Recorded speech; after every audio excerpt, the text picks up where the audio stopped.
Right. Hello. Happy Monday. Uh, Sorry for the slightly late start, and perhaps more importantly for the, not turning up on Friday thing. Excuse me. Um, yeah. So once again, I don't have anything prepared for this. Partially because I thought that it would be, uh, hey Stanley Cakely, how's it going? Yeah, I thought it would be uh, maybe a bit more practical to kind of do this one off the cuff, as it were.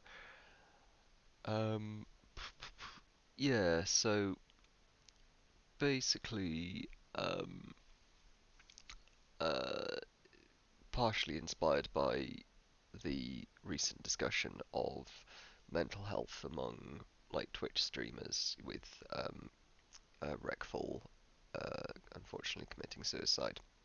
I wasn't very familiar with his content, but have obviously seen the reactions. If you're uh, not familiar, I mean, you're on Twitch, so you probably are. I believe that's um, penetrated beyond the Twitch sphere, um, but uh, this uh, Rekfall noted uh, Twitch streamer uh, took his own life, and it's I don't want to like use his death as a just a teaching point or whatever. It would be callous of me to sort of just try to claim that his experiences are my own and that there's perfect overlap. Not least because, as I say, I don't know very much about him personally. Um, but it seems to have sparked a conversation among the Twitch community about the importance of discussing mental health, which I think is valuable. Um, I won't go too much into the politics of people, using it to advocate for Medicare for all or similar things. Um, but what I can do is share some of my personal experiences.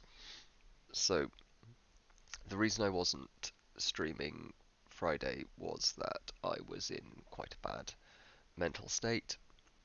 Um, I've suffered from various mental health problems for, ooh, well, let's see, I'm 30 now, and uh, I first really started becoming depressed about 13, yeah, probably 13, 14. Um, and I kind of slid from, I was never a particularly, sort of upbeat child. I've always been quite sort of serious and uh, I don't know, focused, I guess.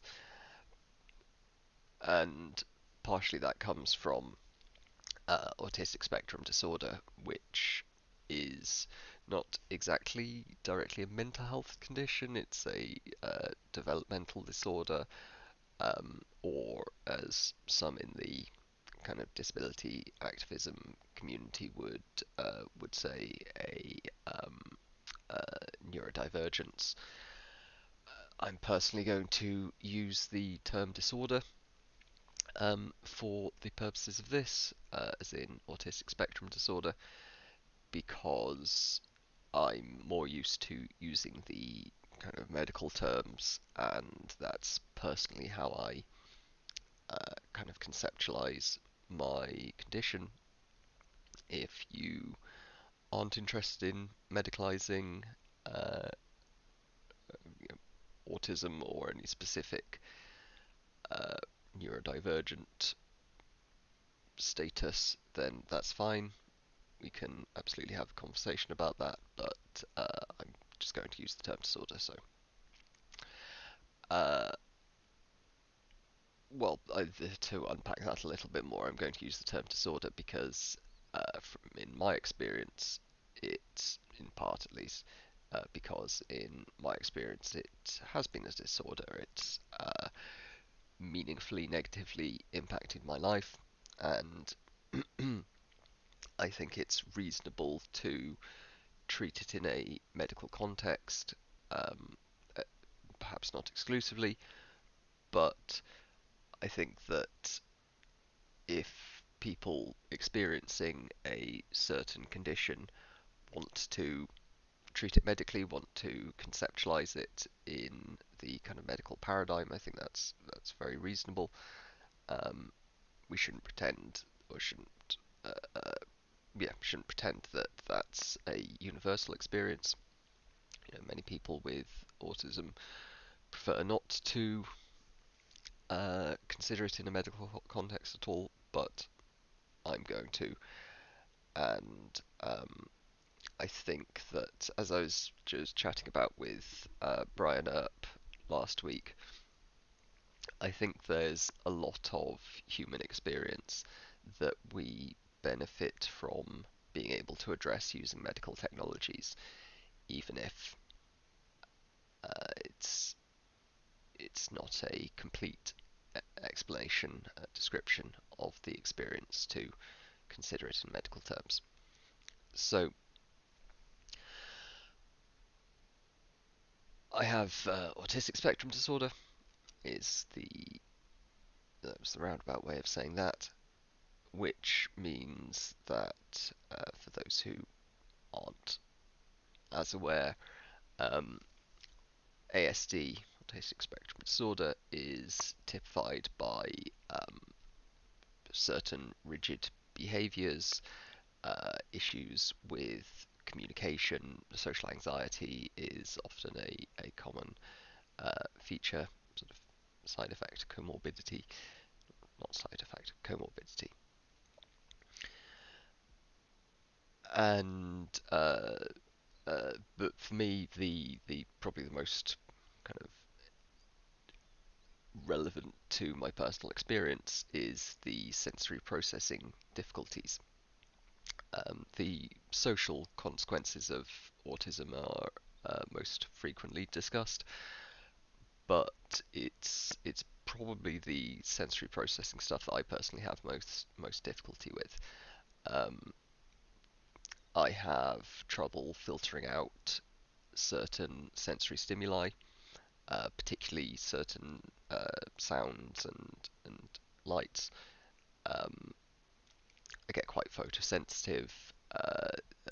Bright light is can be quite distracting. Indeed, one of the more challenging things for me about streaming is the fact that in order to see me adequately, in order for you to see me adequately, I need some bright light on me, and I've got two lights that are quite piercing, even though I have them on a relatively low level. So being outside in the sun can be quite distressing sometimes. Um, the very overwhelming light coming down, which you can probably infer from the pallor of my skin. Um, and yeah, so the combination of being unable to adequately process certain stimuli, it's like it's difficult to draw analogies because obviously I don't know the subjective experience of a neurotypical person. Um, but it's I understand the experience to be not too dissimilar from um, when you're experiencing lots of noise and lots of people trying to get your attention at once, or lots of competing Um, yeah, lots of competing demands on your attention when you're getting really overwhelmed by too much stuff going on. Essentially, my threshold for that is a lot lower. Um, so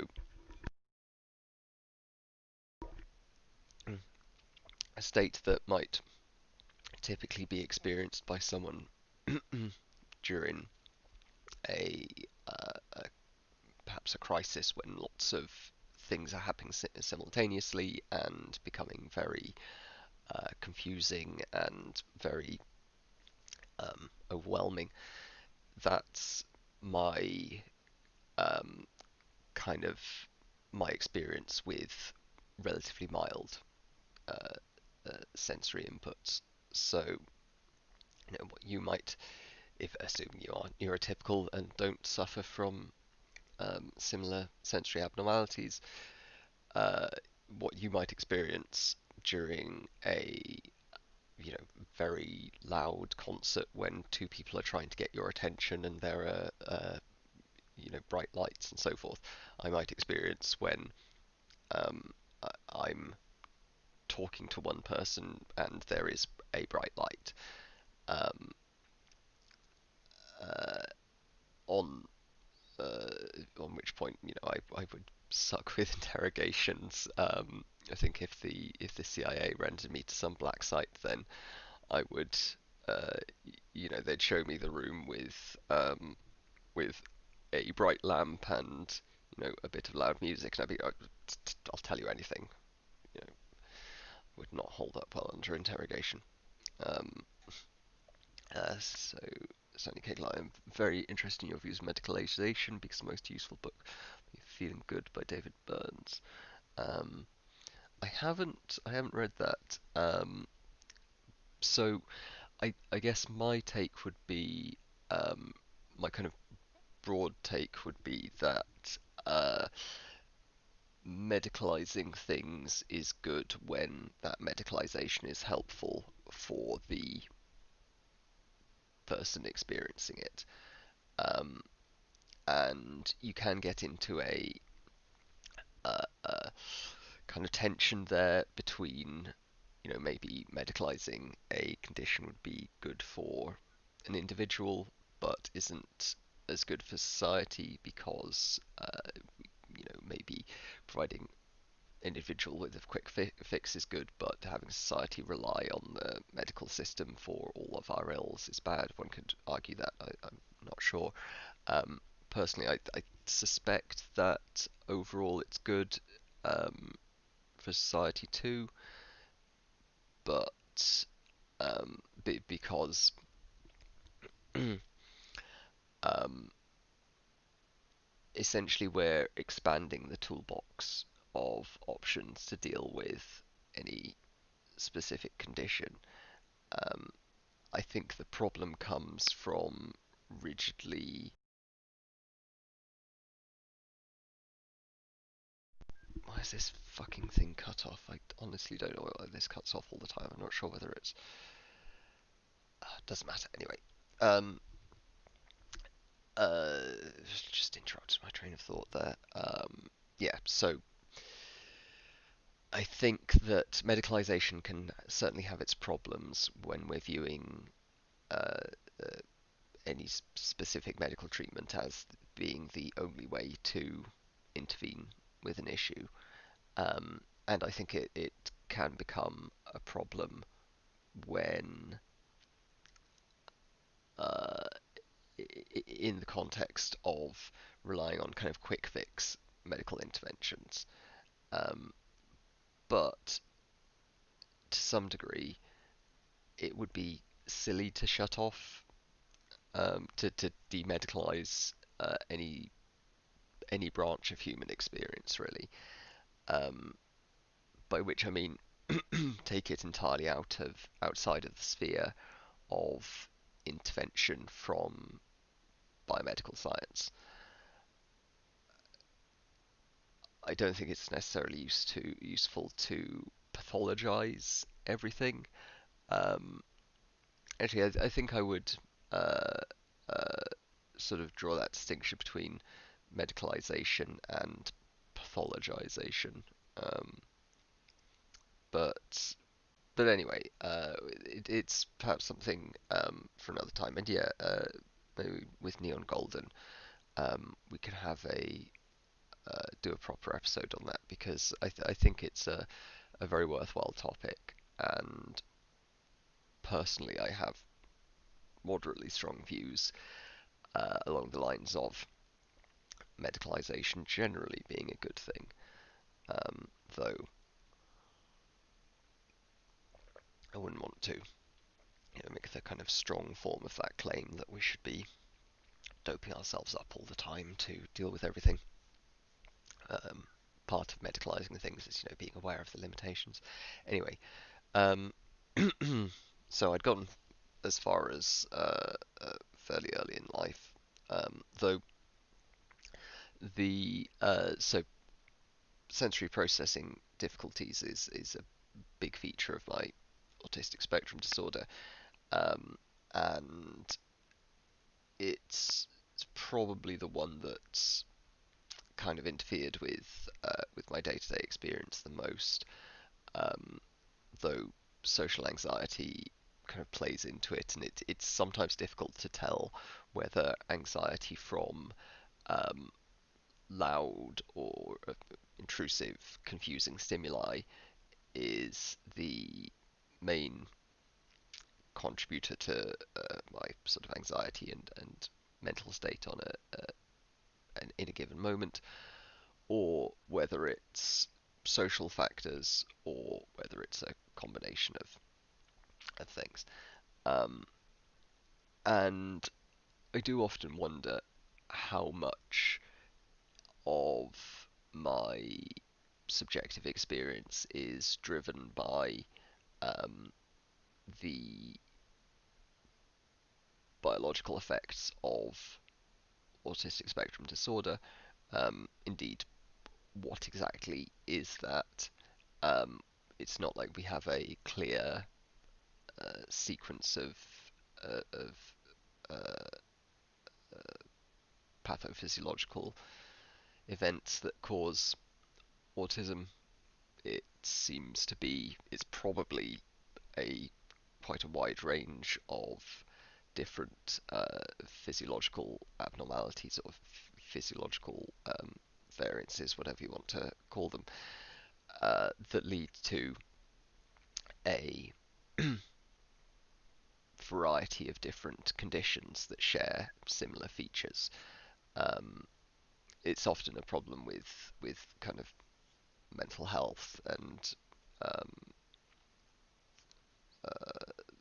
some aspects of neurology that it's we can categorize things by symptoms. We can class them into these syndromes and kind of broad spectra of behavior, but we can't easily draw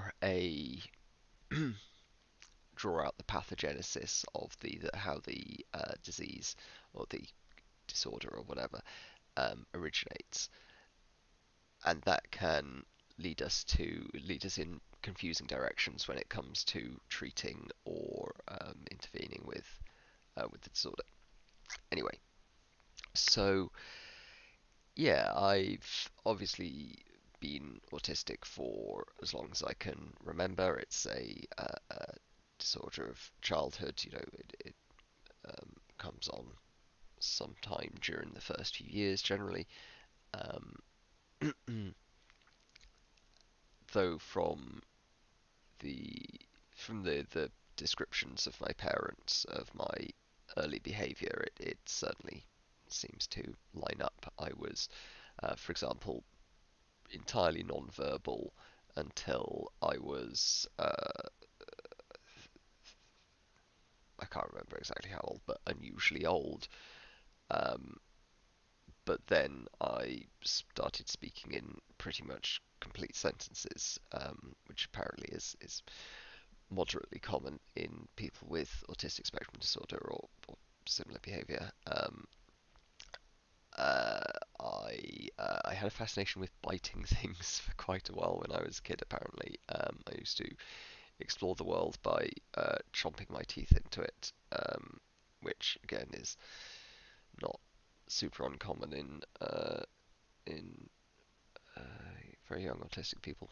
Anyway, so not that I'm saying that autistic people go around biting everything as kids all the time. It's more of a um, inability to learn certain cues. You know, like when everyone starts shouting at you, "Don't bite that dog." Uh, when I was like 1 or 2 or something, I bit the tail of a guide dog.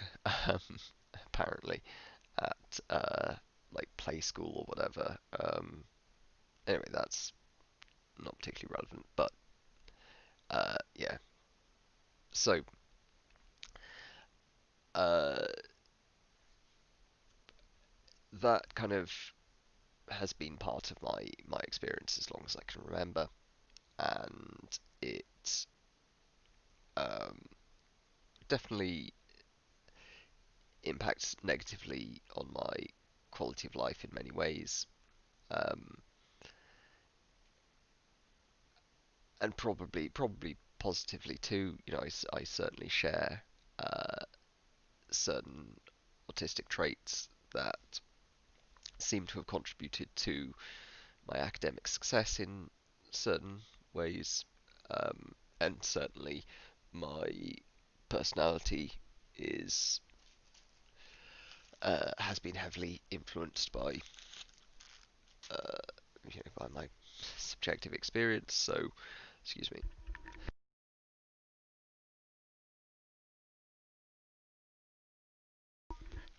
Sorry about that. So in many ways, if I weren't autistic, then I wouldn't be who I am. Uh, so there's some sense in which it doesn't really make sense to kind of imagine myself without autistic spectrum disorder. But it seems uh, that um, at least certain aspects of the disorder are probably uh, like differentially treatable through, um, at least in theory, uh, through physiological interventions. And if it were possible to, say, just affect the sensory processing issues, that would be quite wonderful. But but yeah, the obsessiveness, focus on ability to kind of focus deeper on projects, that certainly um, well, it certainly helped me get through school without putting in much effort. And uh, well, when I was about 13, I wrote. Um, excuse me. We had a wargaming club in my school that I set up, and it was originally just Warhammer, but the teacher um, who ran it started us on D&D, and that was my introduction to Dungeons and Dragons. And started off with second edition. Third edition was like just coming out, but he was, you know, an old grognard uh, who grew up on second. So I tell you this because uh, we ended up playing a RPG I designed, called Dark Age, which was basically a massive rip-off of Fallout and Deus Ex kind of mashed together. Um, so, and I ended up basically kind of rebuilding a lot of the like post-apocalyptic cyberpunk kind of tropes that I that are, you know, classic, but I wasn't really familiar with where I was getting them from. But anyway, the point is, I wrote a 100 plus page RPG rulebook, um, because I got obsessive with the project and just kind of dove into it. And I still occasionally do that when I'm able to focus uh, that kind of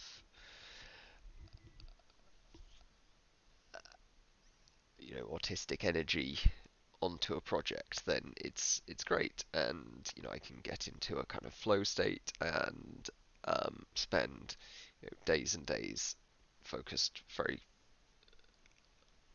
laser uh, laser tight on. Although lasers don't necessarily have, well, they've got coherent beat. Doesn't matter. Fucking idioms. Um, so I'm able to focus very effectively on a specific project, often to the exclusion of all else. And I've got bloody hay fever. I apologise. I should have a antihistamine.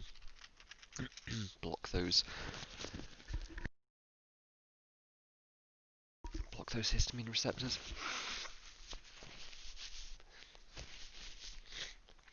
Selectively, mind you. We don't want it passing the blood-brain barrier, which is why we go for modern antihistamines like loratadines, tyrosine, because if we go with diphenhydramine, then it crosses the blood-brain barrier and we get drowsy. Mm. Or we take a bit too much and it becomes deliriant, which is an interesting experience.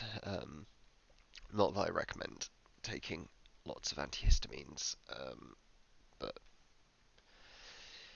misspent youth and all that. But anyway, so yeah, certainly there are positive aspects to my experience with the traits that are typically associated with autism, and it's impossible to know, at least with current medical technology, what aspects of my experience were driven by the autistic spectrum disorder, which would have occurred without the autistic spectrum disorder, and indeed whether it even makes sense to talk about me without autistic spectrum disorder. Um, but anyway, it's certainly been a had a large impact on my development and my experiences as well throughout my life, and it it would have probably been nice to have that diagnosed earlier. So I didn't get diagnosed until I was 18. Wait, no, I didn't get diagnosed. Yeah, no, I think it was 18. Um, and it does seem like our knowledge of mental health in general is very limited. Yeah, it very much is. We're kind of at the stage in mental health treatment that we were at maybe like the turn of the 20th century uh, with non-mental health medicine, in that we've got a few treatments that definitely work and are definitely better than nothing, um, and we've got quite a lot of treatments that seem to work for some people, maybe, but we don't yet have particularly adequate categorizations of disorders. The DSM is very useful and fascinating, but also extremely limited. Um, and just our understanding of how mental health conditions come about is extremely limited. I mean, this is something that I should have Amy on to talk about, because she's legitimately a postdoctoral scientist working in the area. But our understanding of even like the role of serotonin in depression, which is perhaps one of the best studied biophysical like like theories of a mental health disorder, we have very little idea of how precisely depression arises, and what exactly is going wrong with serotonergic processing that gives rise to depression. So, or if it even does give rise to it, with where like a lot is known about it. I don't want to underplay that. We do have vastly more knowledge about mental health disorders, how to treat them effectively, just how not to like torture people for them. Because the first half of the 20th century, we have some very, very unpleasant responses and treatments for mental health conditions. But so we've kind of gotten past the like leeches and bloodletting stage.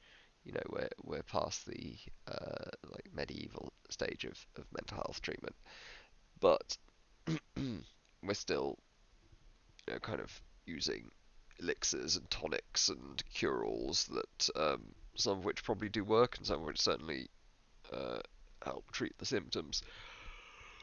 But excuse me, how these things actually work exactly is still not fully known. So I uh, grew up with autism, and I think my experiences dealing with that and dealing with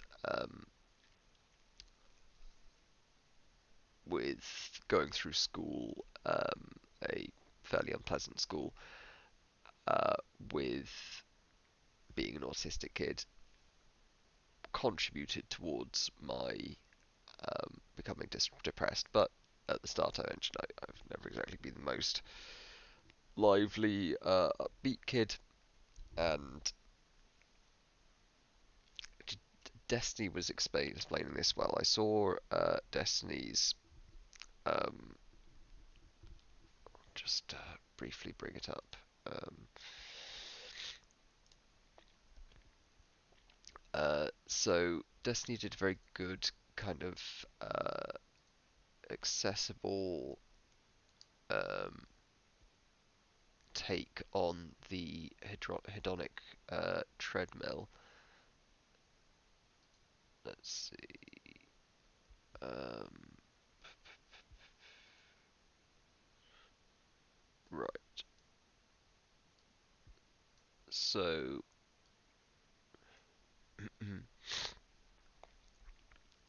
excuse me. So he's using this whatever, because he doesn't really have the will to go on.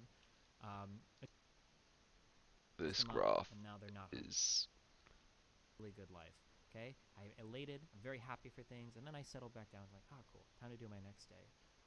For Regful, all of these nice things, whether it was seeing friends or doing his podcast or working on Everland, these were things that got him very temporarily out of his like no desire to live state.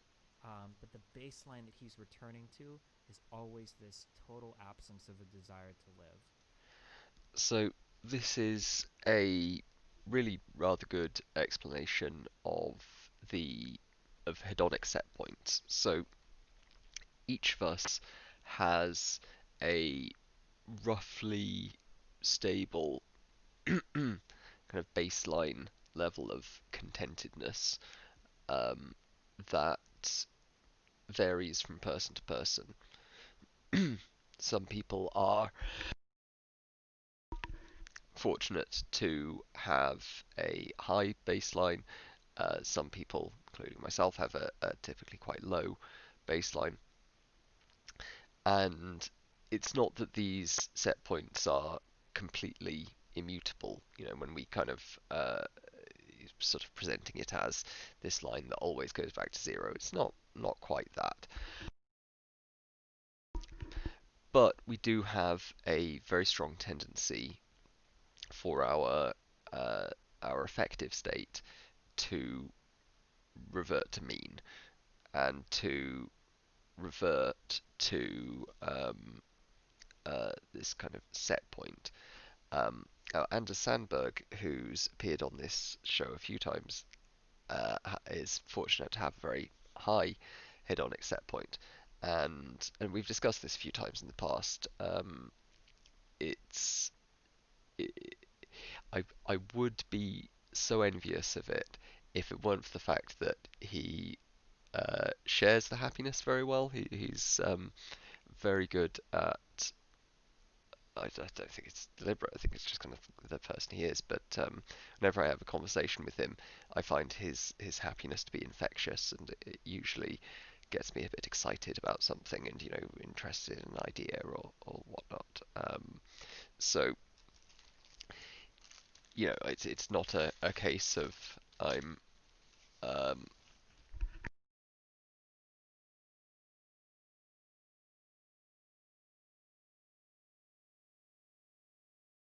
it's not a case of my being you know very envious of people with this, but I would certainly like to increase my hedonic set point. So the baseline that you kind of tend to return to is the hedonic set point, and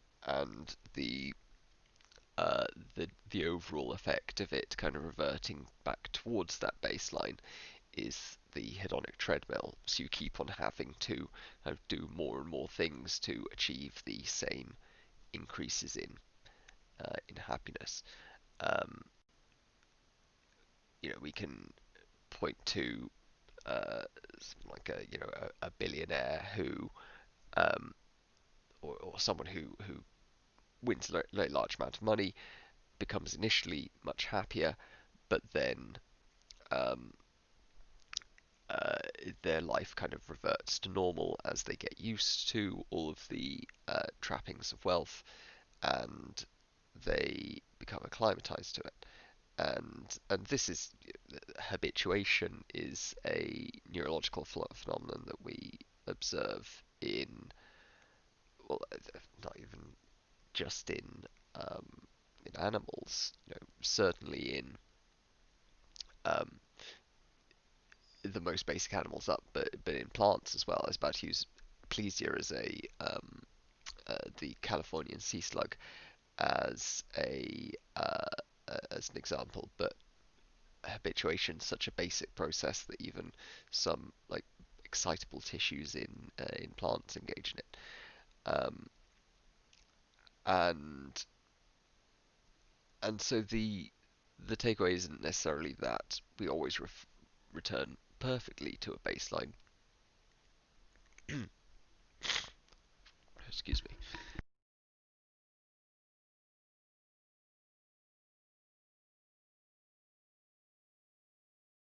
Oh, excuse me.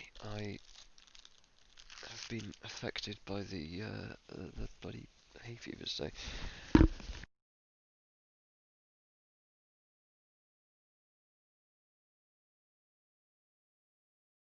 Bloody plants coming in my nose. Oh, spreading their fucking gametes. Um, yeah. So there are things that we can do to impact our long-term uh, hedonic state, at least to some degree. You know, improving someone's standard of living, large increases in wealth up to a ceiling will certainly result in longer term happiness increases, but it's always substantially less of an increase than the initial boost. Similarly, um, people who develop disabilities tend to tend to feel much worse for a short period of time and then revert towards the mean, but tend not to get quite back to the mean. There are these long-term impacts on quality of life, and the actual measurement of this stuff is complicated. I won't go into the measurement because that's a whole different topic. The basic fact that Destiny is portraying here seem to be true, and his explanation of it is solid. I think he does mention that you don't perfectly go back to pre-change levels.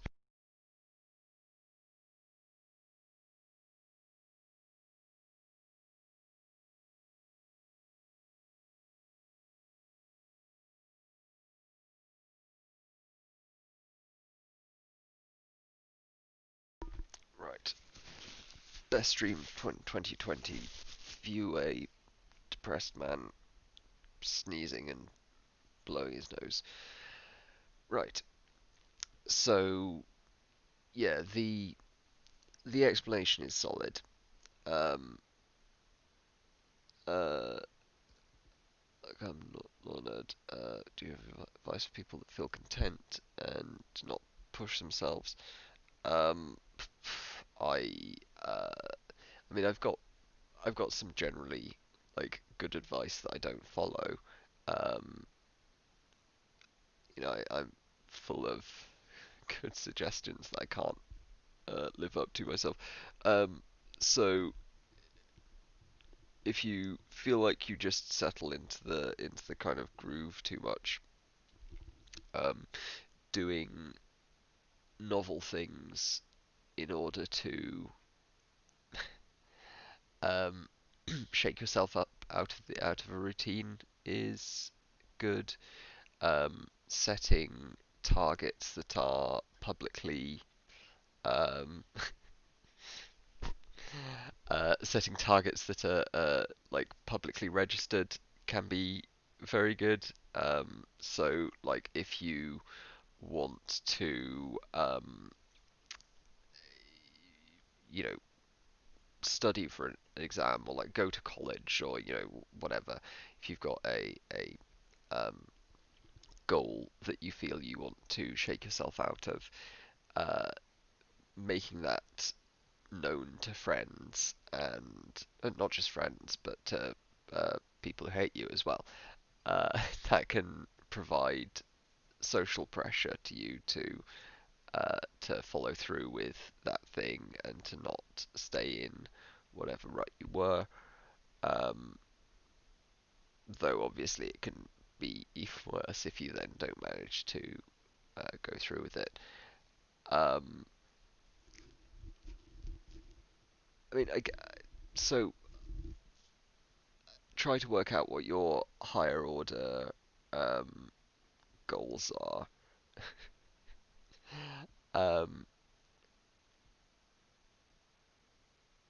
try to plot out a path and break it down into small steps that uh, doesn't take as much to push yourself uh, to make each step.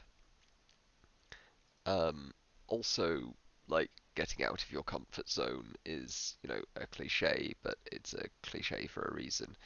Do things um, that scare you a bit, and actually, this one I can sort of provide, or I know it's a bit more evidence backed. Um, if you, excuse me, uh, if you engage in a behavior that makes you anxious and it goes well, then you receive a learning signal that extinguishes the fear association you had with whatever um, that action is. It's this is the reason why we say if you go on if you do lectures and lecture frequently, that first time you'll get butterflies in your stomach and feel very anxious, um, and have a physical fear response.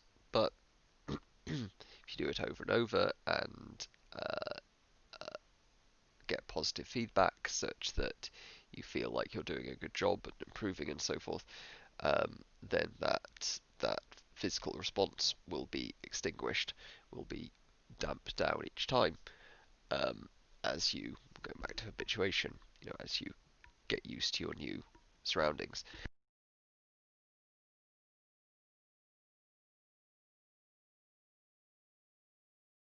And excuse me. Uh, and so you can use your learning machinery to essentially to sorry, reinforcement learning sort of machinery to unlearn fear responses that cause you to not want to push yourself. Um, of course, the caveat there is that you excuse me. Caveat there is that if you get a bad response and increase uh, the fear response, then you may well learn to respond even worse to it in the future. Um, yeah, not quite like exposure therapy, because actual exposure therapy, if this is something that you're genuinely really scared of, as opposed to just like not really motivating yourself and being a bit nervous about, if it's something you're genuinely really afraid of, then don't do this at home. Like, seek an actual professional, because you can do yourself lots of psychological harm by like trying to just tough it through and um, trying to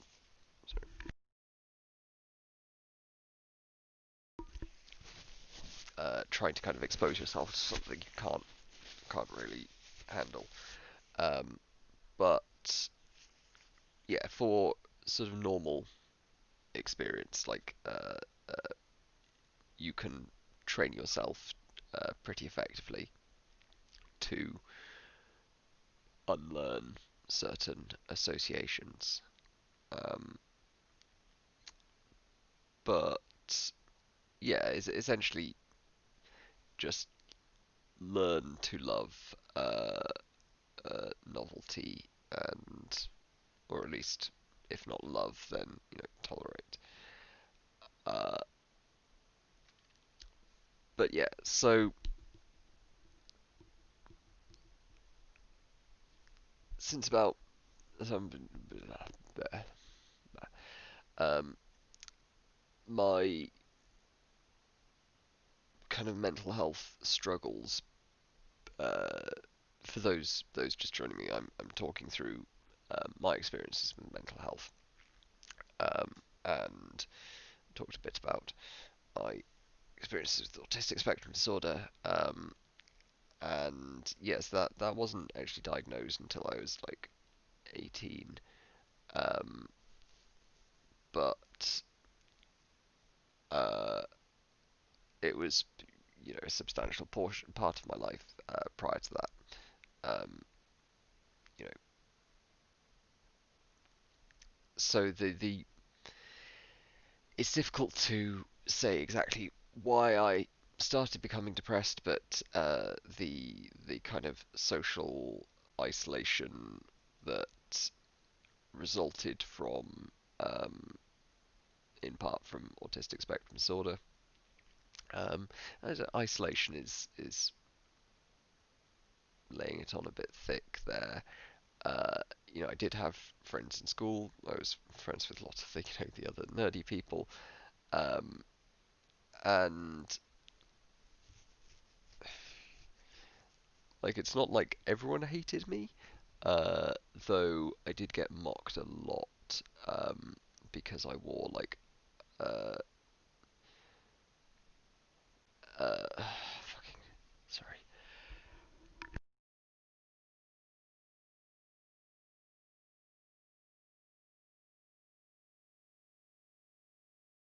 Oh, this is the worst fucking hay fever I've had so far this year. Um, so we had a school uniform that was this shitty blazer, and uh, my response to this was I didn't like the blazer, and I had a problem with the tie, so I instead wore a suit, black suit with like black tie, white shirt,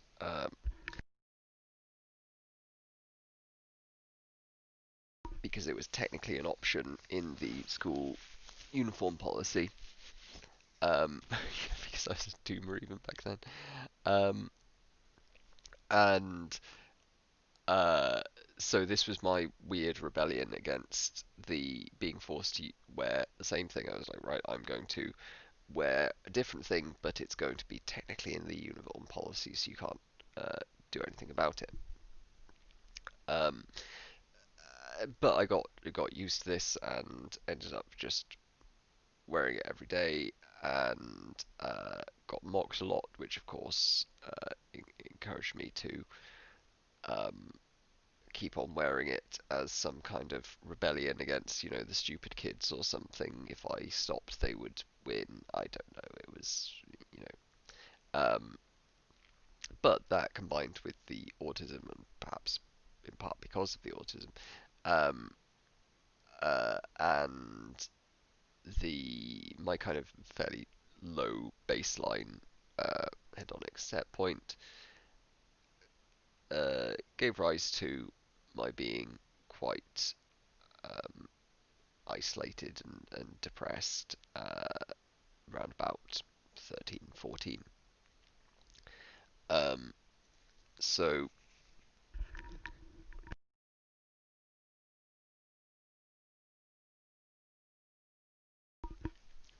I was pretty pretty solidly depressed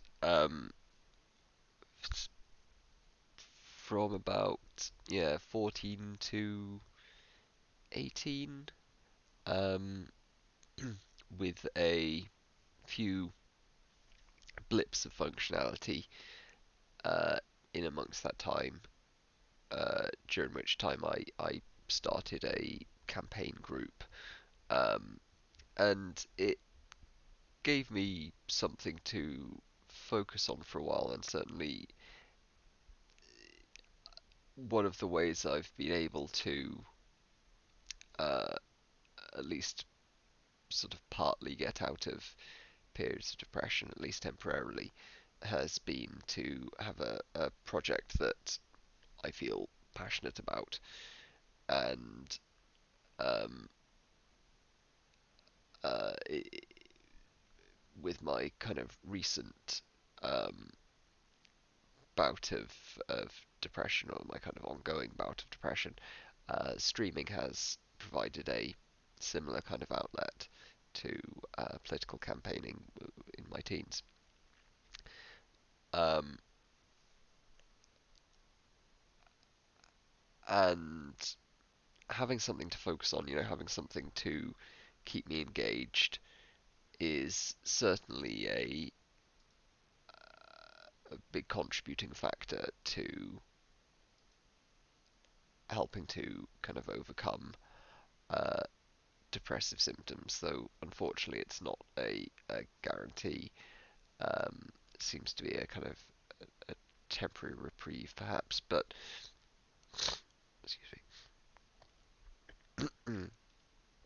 But certainly having uh, generally projects to focus on and keep me engaged is probably a good thing. Um, so yeah, between about 14 and 18 was depressed, and then I am unsure still how exactly, but I gradually, I don't want to say snapped out of it. I gradually, through years of therapy and uh, pharmacology, managed to get out of it, and enrolled in a. So at this stage, I'd dropped out of A levels, which is the like um, final 2 years of high school equivalent, and um, was for a time like working on protest, my campaign. Um, then ended up taking a couple of really shitty jobs that I just was no good at whatsoever. Um, and got back into education with a kind of specialist school for autistic teenagers, which did help me, uh, I think, substantially with like a bunch of life skills that I probably wouldn't have really internalized otherwise. And between the political campaigning and that school, I uh, managed to sort of develop some social programs that mean that I'm considerably better at social interaction than I was during my teens, or at least sort of early mid-teens. Um, and yeah, it's never too late, Chinchilla. Um, and Stanley Keglai, I'm uh, I'm somewhat familiar. I'm generally familiar with cognitive psychology. I'm most uh, most kind of familiar with the like biopsychosocial sort of model, but I'm familiar with like cognitive behavioral therapy, and though I don't know, it's sort of CBT is evidence based and very helpful for many people. I found some of it useful, but I kind of reached saturation point now. I've been on so many fucking CBT courses. Um, anyway, so and thank you, Stanley Keglai. Yeah, yeah, my backstory's a bit weird. Oh, if you want a good bit, Google. I'll show you. Here's what to show you.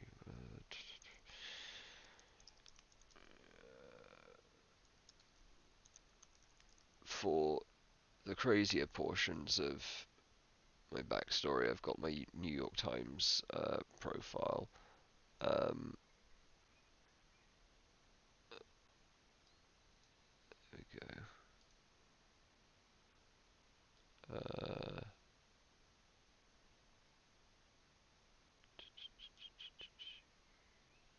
yeah. So anyway, New York Times, Laurie Pycroft, with his baggy black clothes, his lank black centre-parted hair, dark brown, and his black frame spectacles offsetting a moon-pale face, Laurie Pycroft knows how he is likely to be described. "You are welcome to use the word geek," he tells an interviewer. "I embrace it as a badge of honor. I am pretty archetypally geeky." It goes downhill from there, but yeah, I have a weird backstory. Um, anyway, so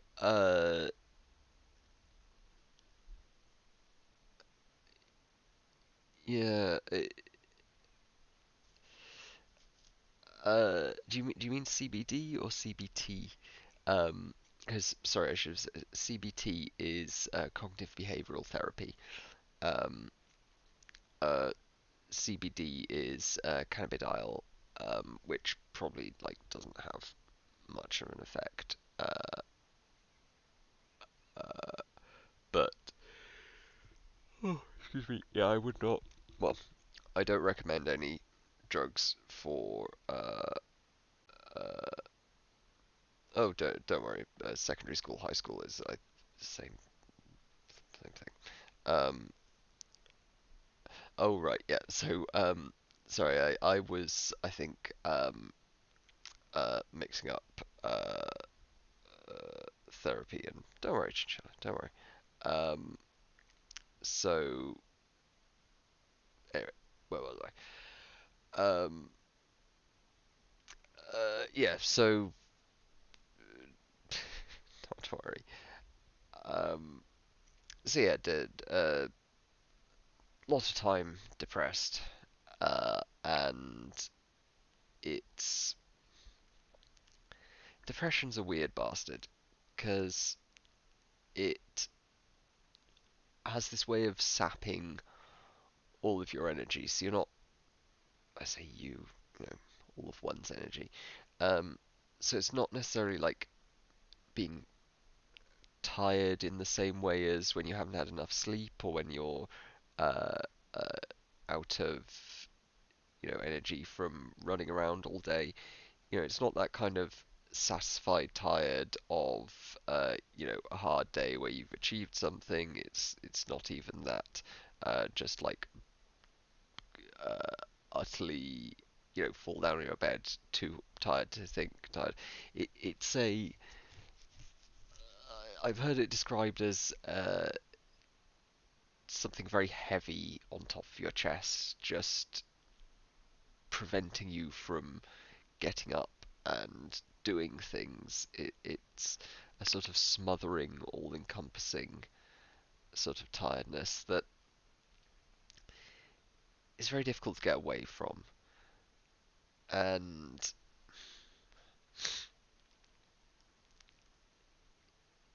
it's it's a bastard. I think it's fair to say. Uh, it takes over every aspect of your life, and then you get the sort of moments where you forget about it and kind of manage to grab a little bit of joy, but it's never quite as good as when you're not depressed.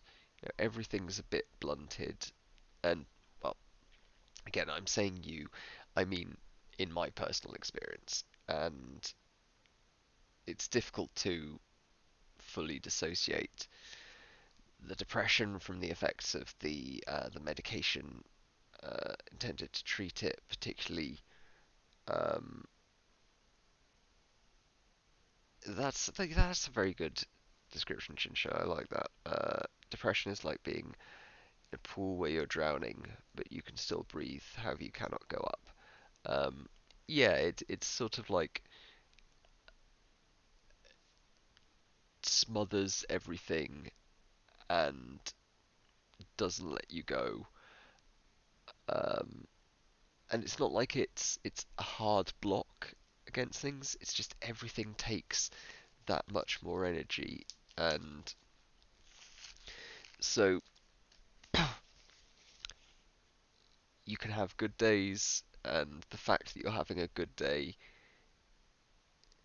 means you're constantly reminded that it is a good day. That it's relative to your baseline, it's good, whereas for most people it's normal. And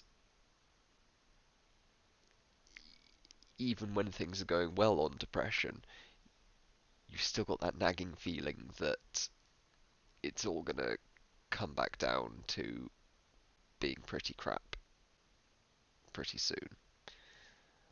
Um, the best you can really hope for is the kind of moments of escape, and to some degree that's life.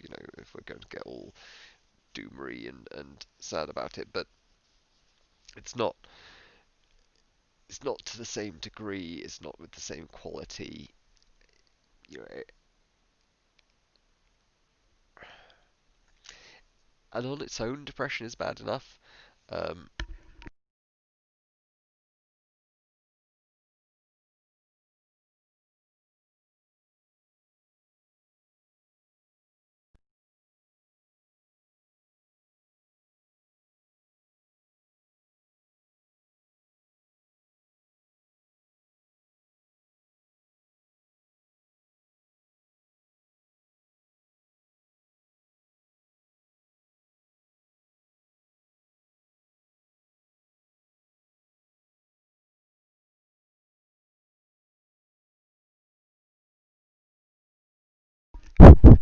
there we go. Okay, I fucking technology. Um, right, yeah. So on its own, depression is bad enough. Um, it grabs onto everything and sucks you down and won't let you go. Um, but particularly this recent cycle with it, I've got it in combination with very severe anxiety, and that's even worse. Um, so one more tissue before I continue.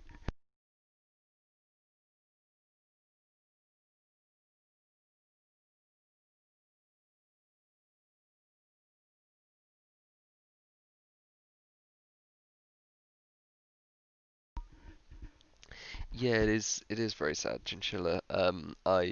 I didn't see a lot of his stuff, but I kind of started the episode talking a little bit um, about him, as that's certainly contributed to my decision to discuss this stuff.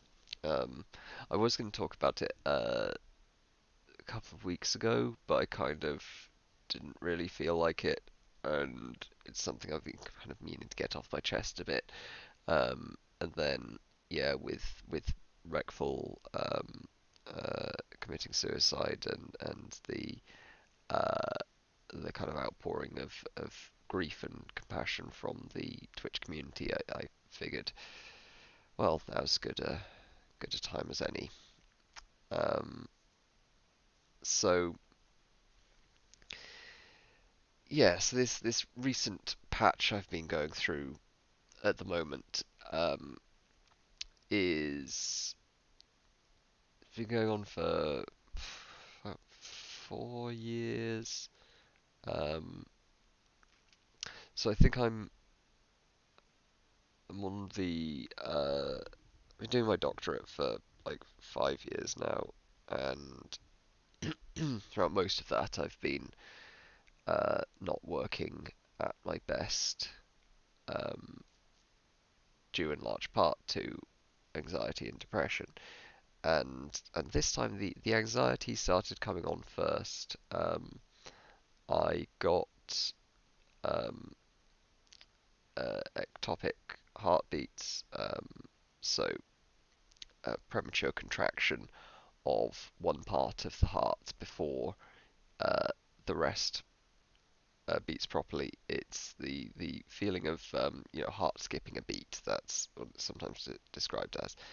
Um, and these are generally benign, but I was getting them like once every few minutes, and they were just kind of constant. And each time I thought that, it felt like my heart was about to stop or something.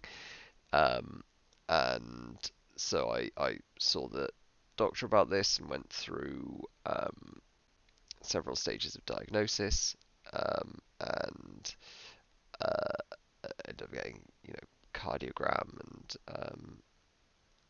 whatnot, including a like ambulatory ECG. And annoyingly, like the ECG didn't catch anything. Uh, well, no, the initial ECG didn't. I ended up having to like capture them myself using a EEG machine that I'd like jury rigged to read ECG. It's all basically the same. You just need some bipolar leads, and anyway, it doesn't matter. Point is, um, that I started getting um, these palpitations and depersonalization, derealization. So the experience of not quite feeling like I was inhabiting my own body, um, and getting that quite severely, like most of the time. Um, and indeed, yeah, I eventually had a full blown panic attack, and these have been going on and off for a few years now.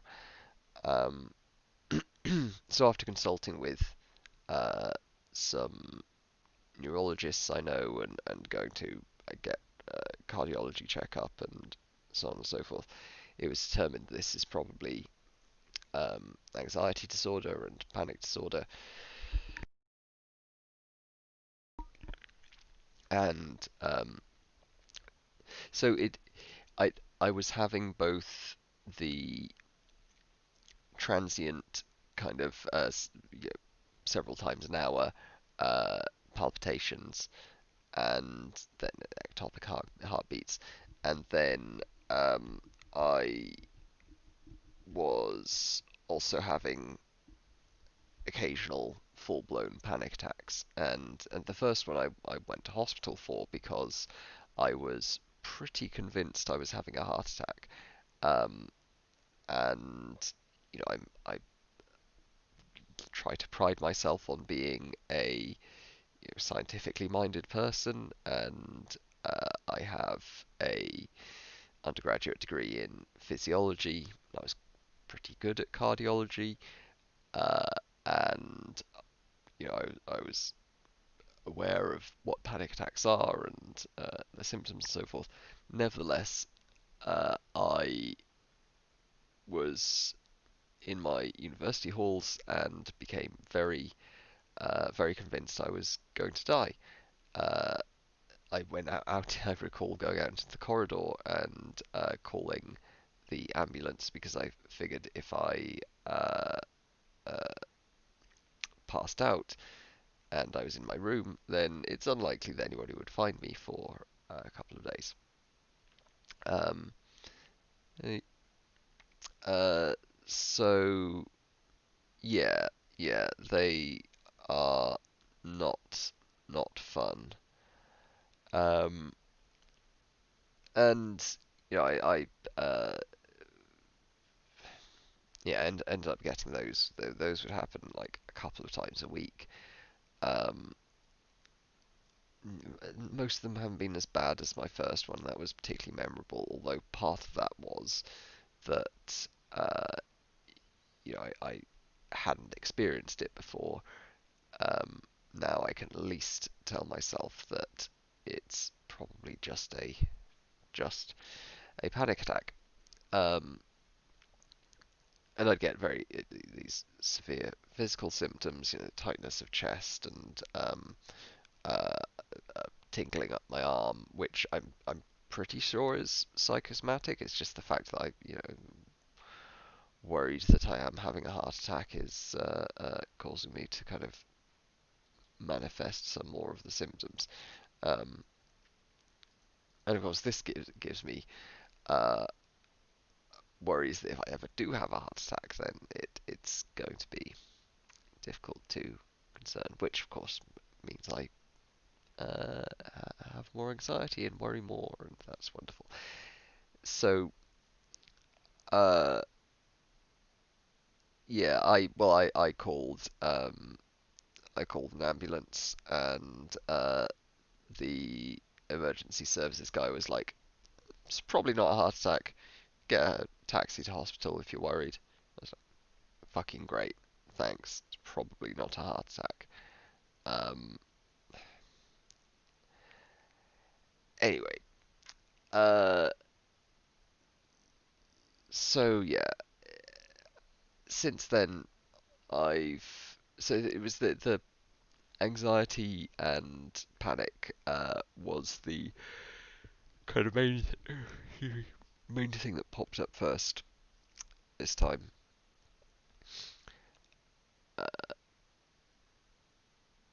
But the depression wasn't too far behind. Um, and for a while, I kind of didn't want to admit it. I was sort of telling myself, okay, well, I've got this anxiety disorder, but that's manageable. I went on some um, initially on some beta blockers, and then some gabapentinoids. um, yeah, yeah, it's kind of funny now, but at the time it was just like, can you maybe just send one little ambulance? Maybe just one in case I like pass out here in the middle of my university accommodation and don't regain consciousness. Anyway, so um, I say so a lot when I'm reorienting myself conversationally. Yeah, so I got treated for the anxiety, um, but not so much the depression initially, and it was difficult to kind of work out exactly what was a symptom of what, because I went on some medication for the anxiety, the side effects of which included xerostomia, dry mouth, and thus I drank quite a lot of water. So I thought, okay, my mouth is getting dry because of the medication. I'm going to drink a lot of water, so naturally I'm going to pee a lot. Um, and then started getting some of these strange little infections and feeling extra tired. I was like, oh, I'm not getting more depressed. And what's with this infection? Why is my tongue covered with like fungal growth and all this stuff? And then boom, diabetes. Uh, so this was a little over 2 years ago now, um, which I was 28 is quite like late for getting the diabetes, but or at least the type 1. It's late for the type 1, early for the type 2. Um, and yes, I asked for a test for diabetes from my GP, saying I realise it's quite late for me. It's probably not diabetes, but um, uh, but I may as well test it. So I know it's a simple test. You may as well give me one. And she was like, well, yeah, it's probably not, but we may as well check to be sure. And it turns out I was right. So it's one of these things that I wish I weren't. There's a lot of things that I'm right about that I wish I weren't right about. Um, so yeah, I uh uh in respect of what you wish you had done earlier, I don't fucking know. Uh, I guess I like. I mean, the only thing in terms of the like depression, I should have just like gone back on antidepressants earlier. Probably then I could have at least saved myself 6 months um of complete like non-functionality. Uh, so yeah, I got the um anxiety and some depression thrown in there, then developed the diabetes. Um, Spent about a 6 weeks or so feeling very, very sorry for myself and very pissed off with the world. Um, then managed to get it together for a few months, and I went back to work, and I was like, because a fair chunk of this time I'd had off. So I went back to my doctorate and thought, okay, I'm gonna new lease on life, going to power through, and with the aid of technology, I'm going to overcome this stuff, and then got hit with a second wave of depression, and um, uh, I mean, I'm not, thank you, but yeah. Um, so the second wave kind of hit, and that was mm,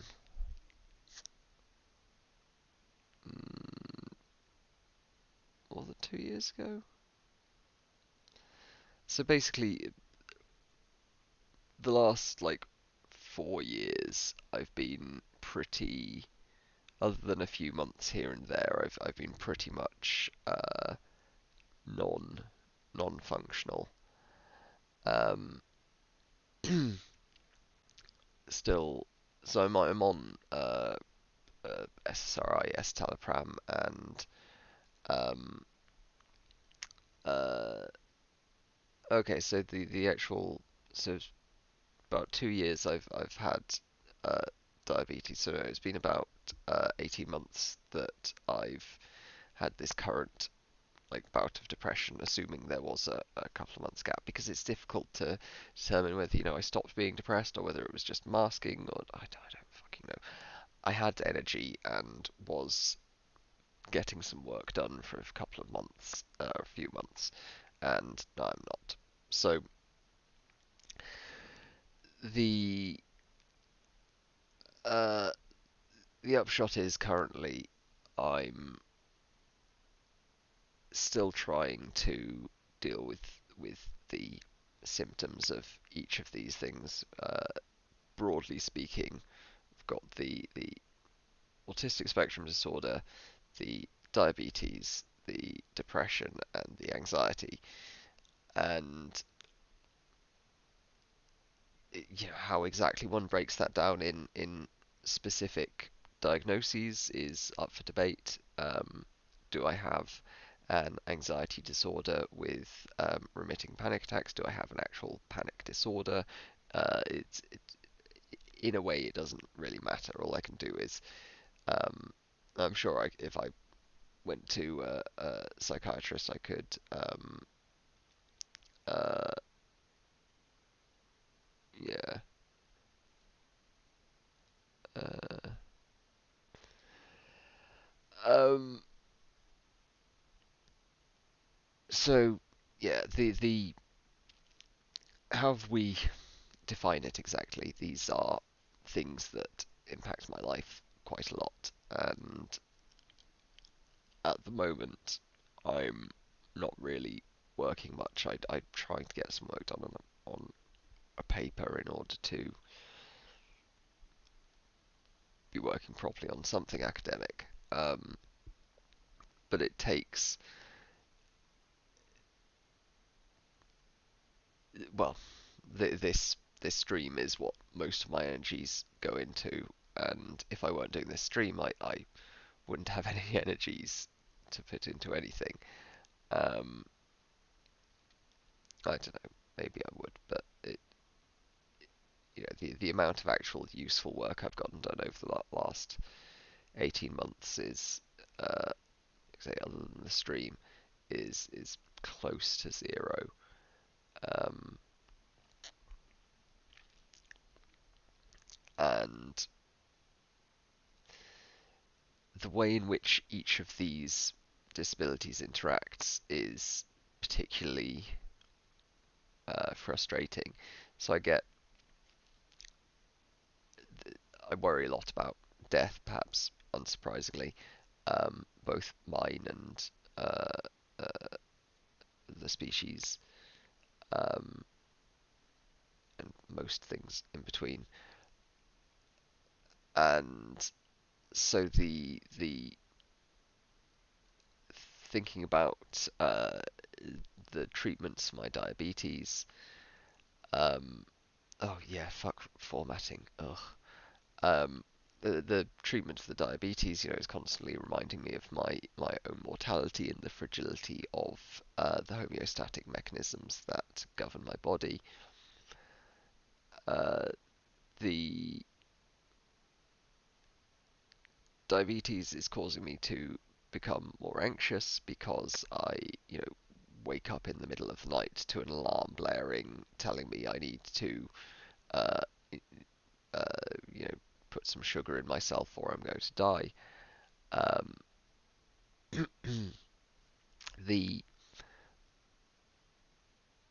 I think it's probably related to the autistic spectrum disorder, or at least something about my personality. But um, the way I handle controlling my blood glucose is probably not especially healthy, as I am quite obsessive about it, and though my actual glycemic levels are excellent. I probably have um, tighter glycemic control than most, or at least a lot of non-diabetic people. Um, that's largely as a result of my spending most of my time sat here on a couch, taking small sips of Coke and small amounts of insulin and carefully balancing uh, those in order to avoid too rapid a or extreme a change. And I get extremely anxious when my blood glucose goes high, even though the uh, even to levels that don't have much like physiological consequence. It's actually fine for my blood glucose to go up to like 8 or 9, um, transiently, and then come back down. That's absolutely fine. Um, but it causes me a lot of worries, so I end up obsessively managing it and carefully, taking a bit too much insulin and then titrating, Coke in order to, like Coca-Cola, obviously. Though cocaine would kind of work too. It does cause a dump of glucose from the liver, but that's not not actually a good way of managing it, obviously. Um, Thank you, Stanley Cly. Uh, yeah, no, it's there are definitely productivity machines here at Oxford, but a part of why I'm doing this right now, why I'm like talking about this, is because I am aware, including from my own experience, of like seeing people who have high levels of achievement and uh, seeing their behavior on social media or in the press or whatever, and thinking, wow, this person is incredibly um, uh, like productive or whatnot, when in actual fact they're not producing as much as you think they are, or they're doing it with horrible mental health consequences, or they're just having way more struggles you than is initially apparent from viewing them from the outside. And while I don't think I'm like incredibly amazing or anything, um, I'm also not going to fall prey to false modesty. I do have a couple of pretty good degrees. I've done some vaguely interesting stuff with my life, and I've heard from some people that uh, they're impressed with my work, or that I've done good things, or whatever. Um, and on the one hand, it's very flattering, but on the other hand, I each time I kind of think, um, if only you knew how fucking useless I am so much of the time. Um, I've done I've done like a handful of actually notable things with my life, and most of the rest of the time I'm lying around depressed on a couch or whatever. And I don't think that makes my achievements extra impressive, and I don't think it detracts from them. I think it just is. And it's a situation that is for many people. Not everyone. There are some people out there who, are genuinely uh, absurd machines who are just, insanely productive and managing to, have it all or whatever. But there's not many of them, and most people who you see who have high level of achievement have something else going on where they're a bit fucked up. Um, in the end, everyone has the issues, but that does make the issues irrelevant because they're normal. Right now, I can address the issues because addressing my issues would cause me to lose my job prospects.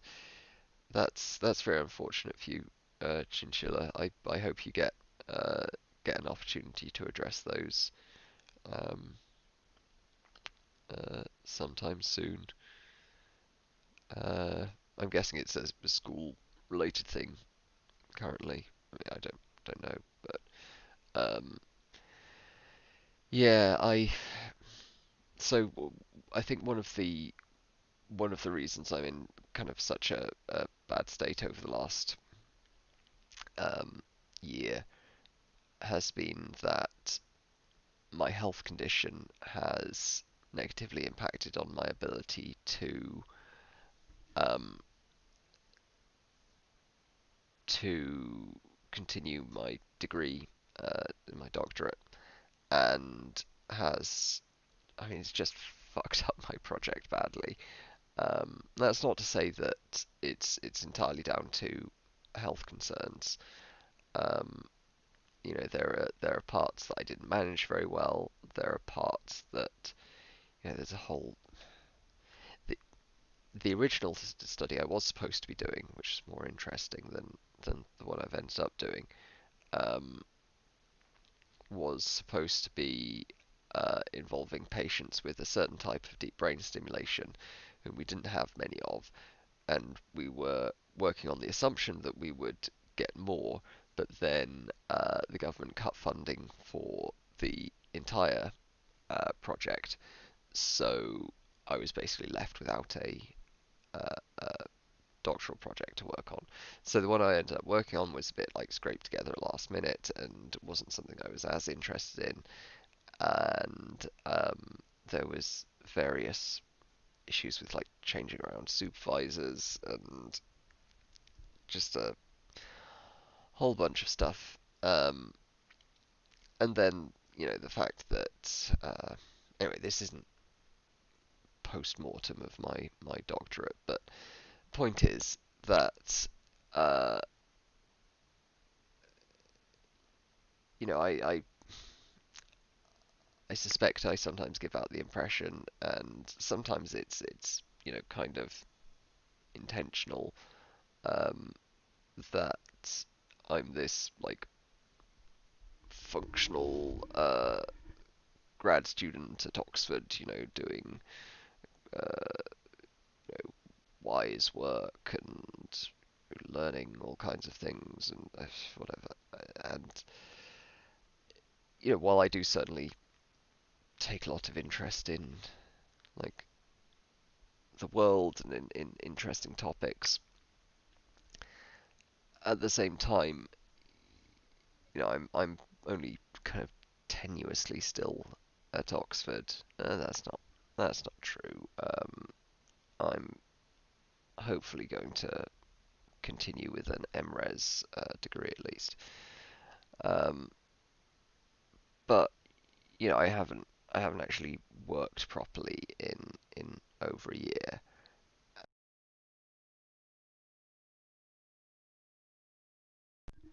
I wonder if this thing will stop fucking cutting off if I'm playing a little bit of sound or something through it. Anyway, uh, so a combination of factors, many of which are health based, has prevented me uh, from obtaining my doctorate in at least the way I would like. Uh, and that's hard because I've for a very long time I've wanted to get a doctorate and, achieve that level of academic performance. And I try to tell myself that uh, they're that it's something I can just overcome, and it's not it's not a reason I'm a bad person, and all this sort of stuff. But it's very demoralizing to have this strong goal that I want to achieve very much, and just have it just out of reach because biology is a fuck.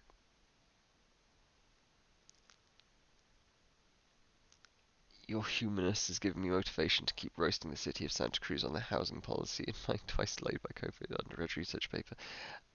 I assuming Santa Cruz's housing policy is anything like San Francisco's, um, you should fucking roast them, because fuck San Francisco's housing policy. Um, protectionism is protectionism. NIMBYism. I mean, well, NIMBYism is a form of protectionism. Um, yeah, zoning is bad. I visited Houston a few years ago, and that place is wild. I loved the insane.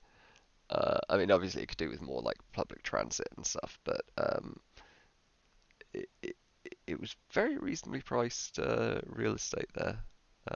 Perhaps unsurprisingly, and yeah. Um, right. Yeah. So I guess to kind of provide a bit of a summary, because I've been waffling on for a while now. Um,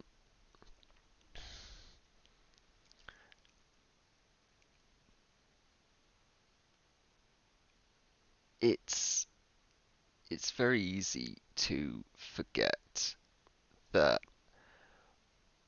we are squishy machines. We're all just mostly fluid based machines that are not well optimized for any given task, and that have a lot of legacy code and functionality that just doesn't work well with the modern environment or with any environment. Um, and so it's not surprising that this sometimes goes wrong and sometimes interacts poorly with systems that we've built up in a blink of an eye by the standards of timescales that this machine develops on. And sometimes lots of things go wrong with the machine, and they go wrong in ways that make it very difficult for the machine to get out of bed in the morning, or indeed to like have mornings at all, um, and not to just wake up in at any time, because sleep has lost all meaning and day-night cycles are a thing that only occur in video games. Um, and indeed, sometimes the machine loses interest in video games despite having uh, very much enjoyed them in the past, and the machine loses interest in things that used to give it joy. And sometimes there's not an easy fix. And that's not okay. It's it's something that we should accept in each other, and it's something that we should not put any moral pronouncements on. But it's not okay that we still live in a world that's dominated by the frailty of our biology.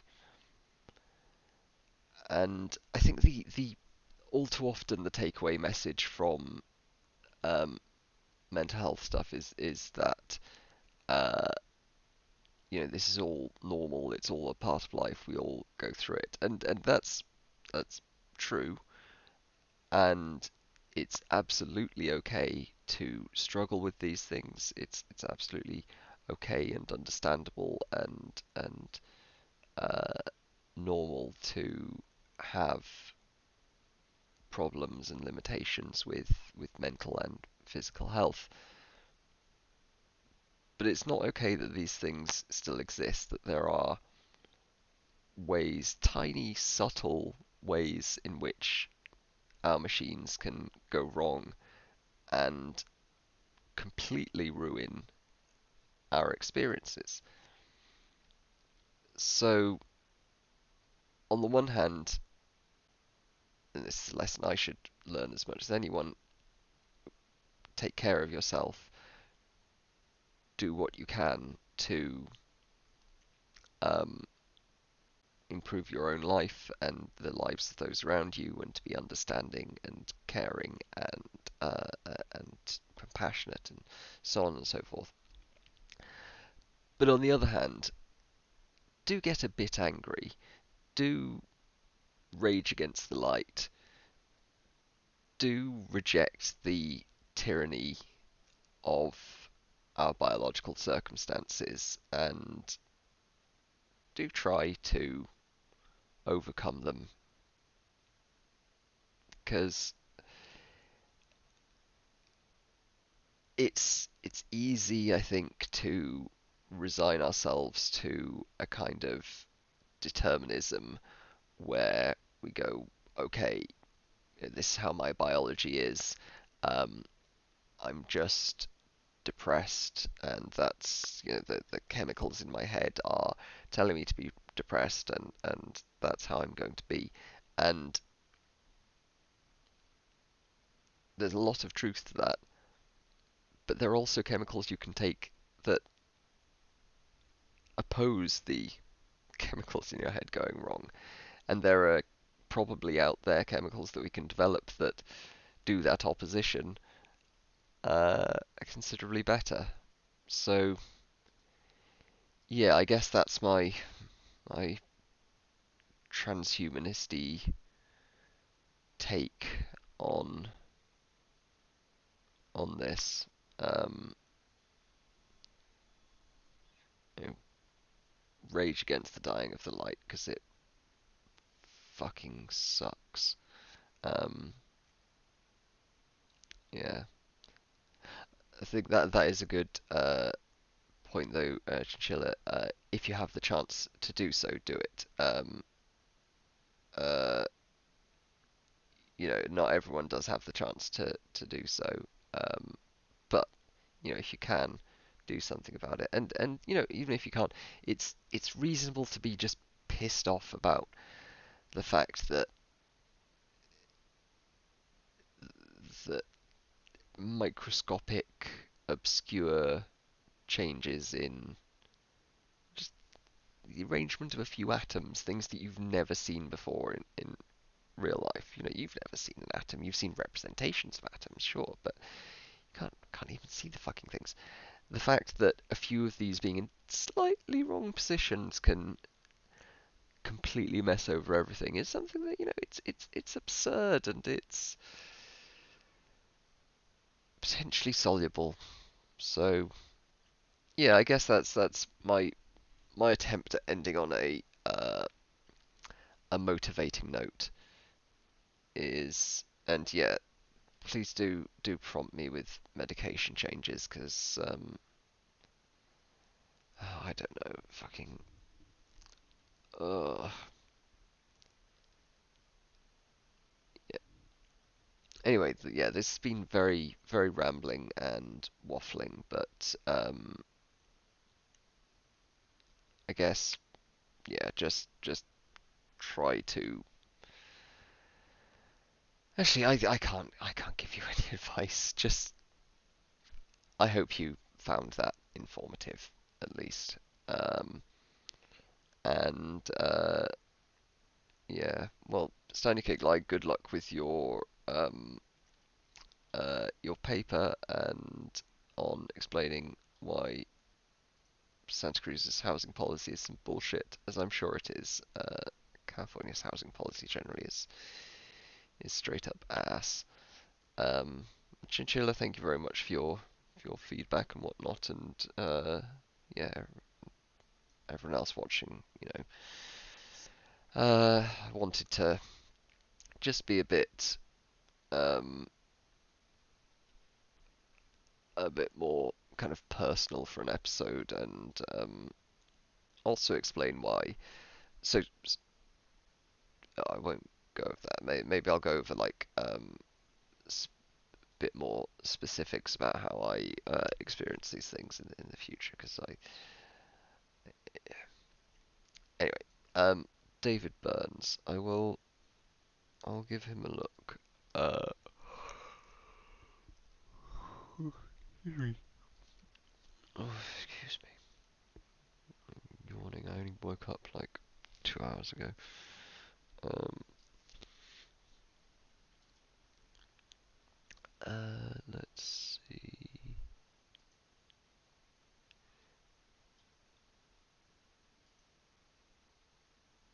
Oh, I have heard of Feeling Good, the new mood therapy. I shall have to give this a look. Sorry, I keep on doing this of reading pages on my other screen. Um, yeah. Popularized CBT. Well, that's a pretty big achievement. So I will give him a look. Um, okay, well take a look into David Burns, and yeah, thank you for I might give that a look. Um, I shall have to listen to his 80,000 Hours podcast, because I'd be intrigued to see where he comes down on medicalization. Because I wouldn't be surprised if there's a fair bit of common ground, and we're just using different terminology or something. Although there's lots of text. I don't know. Blah, blah, blah, blah. Anyway, love you too, son. That was weird. Um, kids, no. Ooh. Uh, oh right, he was just recommended. Oh, okay, sorry. I thought you. Uh, anyway, are you winning, son? I don't know anymore, Dad. I just don't know. Okay. Um. All right. Well, thank you for cheering me up a bit there at the end. Uh. And. uh. Yeah. It's. Um. So Wednesday. I should plug my own stuff. Wednesday I have. Oh fuck. Uh. A couple of.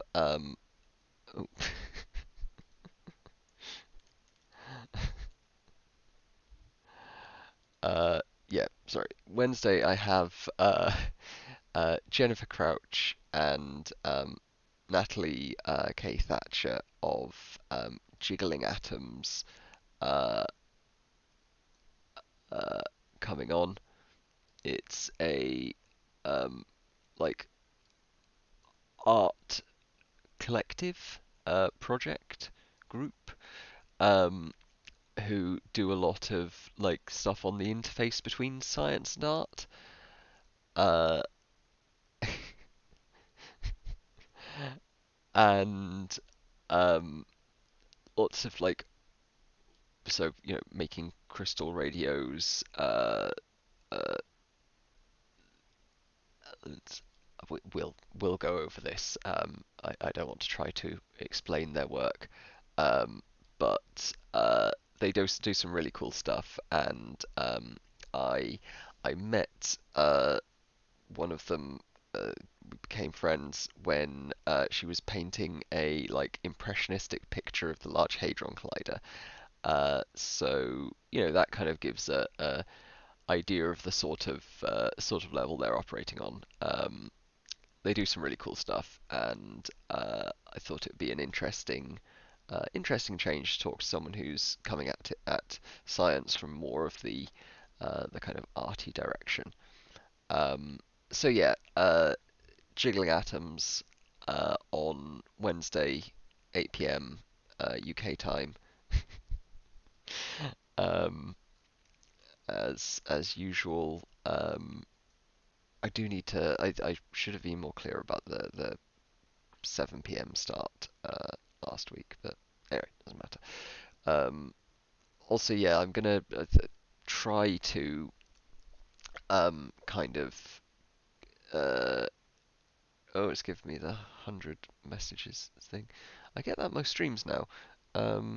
Thank you, by the way, everyone, for being, you know, engaged and uh, participating in chat and whatnot. It's always very nice.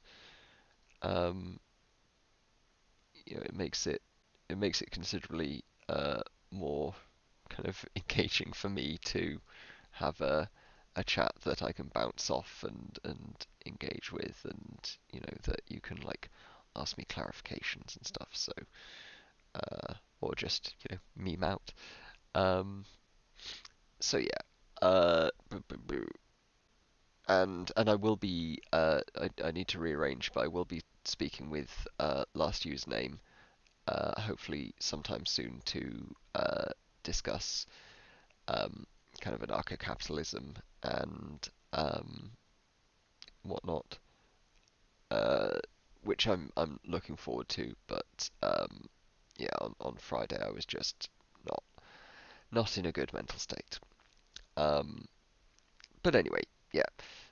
So I will bid you adieu, and I hope everyone has a good afternoon, evening, night, morning, whatever time it is in your time zone.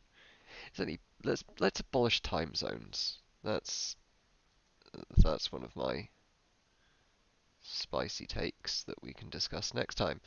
Um, maybe after we've spoken with the artists. Although I think one of them went to the Arctic not that long ago, so maybe we could discuss time zones because they all become kind of meaningless up there.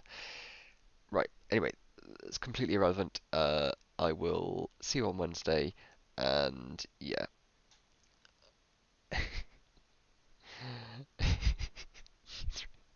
Yeah, exactly. Um, yeah. So, ta-ta. Catch you later.